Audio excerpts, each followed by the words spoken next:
After 3 weeks of emotional testimony, closing arguments have begun today in the Derek Chauvin trial. Chauvin is accused of killing George Floyd last year after kneeling on his neck for more than 9 minutes. Minneapolis officials and business owners boarded up buildings around the city early on Sunday morning in anticipation of a potentially contentious backlash after a verdict is reached.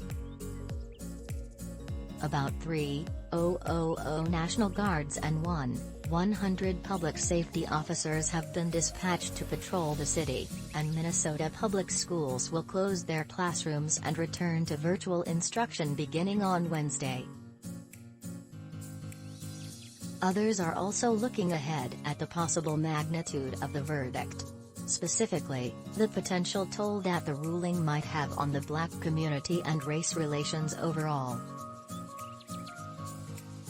As America braces itself and waits for the other shoe to drop, many argue that workplaces must also begin preparing for either outcome from the trial.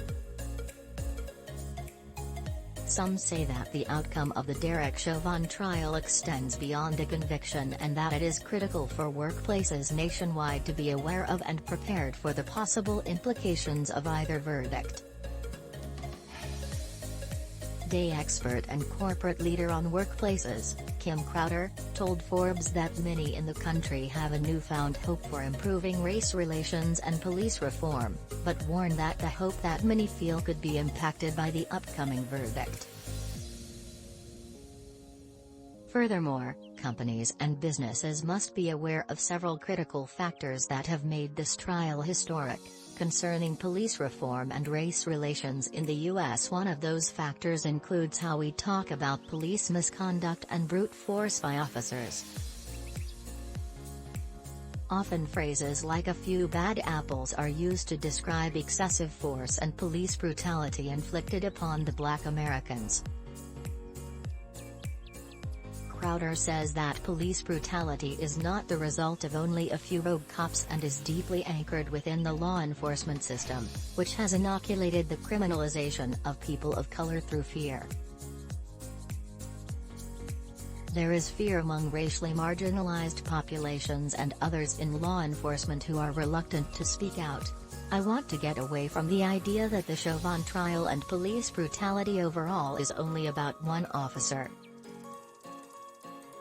We know when something bad happens within the law enforcement system, and there are other officers present. Some do not stand up in the moment because they know that the system can also victimize them, Crowder shared.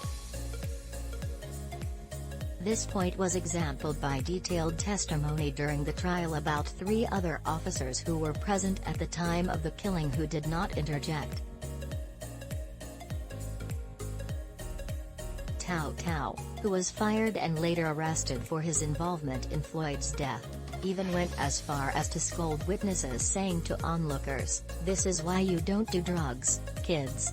Kim Crowder says that police officers must also be held accountable for their actions and that the general population